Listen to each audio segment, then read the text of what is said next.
In today's tutorial, we're learning how to make this cool warped bow tie text effect in Canva in just a few minutes. And we're starting from a blank slide. Now first, let's give this a nice background color. I'm going for this cool red color. If you want color codes, you can read it here, FA5767. Now we're going to the apps section here, and here we want to type in type. This gives us a lot of different applications, and we're going for the Typography. We click it to install it, and then it will appear on the left. Now this opens up a new window where we can type in our word. So we're going to type in bow tie. Here we go. And here you can choose a font if you want. I'm going for a nice bold font. Let's go for Anton Regular. Click on back, and here you can already see the preview. Now there's a few things you can change. You can change outline if you want.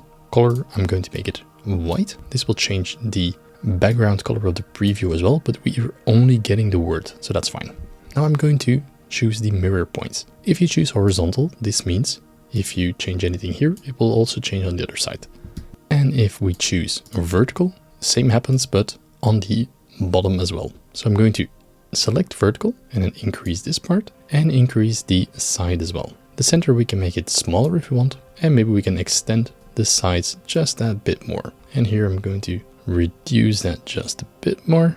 So we get a nice bow tie effect, and then we add element to design. And then we can increase it or decrease it as we want, but this gives us quite a cool word effect of bow tie. You can choose whichever effect that you want. If you ever want to change, you click again and you just override it, change it, and update element. And this is how you can create this really cool bow tie text effect in Canva in just a few seconds.